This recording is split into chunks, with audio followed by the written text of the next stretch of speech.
Salve, salve rapaziada, estilo Mano na voz. Então, hoje eu vou trazer essa base que ela tá 90% imune. Não, 95, vai, 95% imune. Tipo, só falta imunizar catálogo, tá ligado? E o resto já tá tudo imunizado. Só vocês imunizar catálogo como quiser. Essa é a base de um. Sei não, só sei que eu vou deixar os créditos do moleque na descrição, beleza? Vai lá, passa no canal do moleque, que ele faz umas bases foda, tá ligado? Então, a base tá imune a tudo, mano. Ela tá muito bonita, velho. Na moral, tipo, tá bonita demais, velho. Você é louco.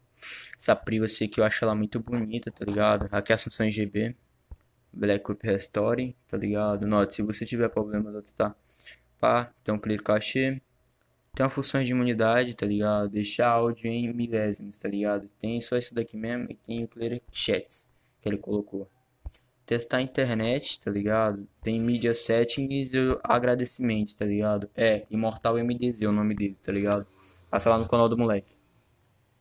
Vou mostrar a versão do Zapo agora, tá ligado? A versão do Zapo.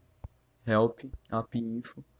A versão é 2.20.200.6. Tá bonita, ele botou uma fotinha de fundo pra não colocar a Bolt, mas tá bonita pra caralho. E ele colocou entre de iOS, tá ligado? Tá entrezinha de iOS, tá assim dentro da conversa. Botou esse stick aqui, ó. Não sei se ele mudou o som do stick, deixa eu ver se ele mudou. Não, tá igual. E é isso, família, tá ligado? A base tá bonita, tá imune a tudo, só falta imunizar catálogo, tá ligado? E é isso. TMJ, até o próximo vídeo.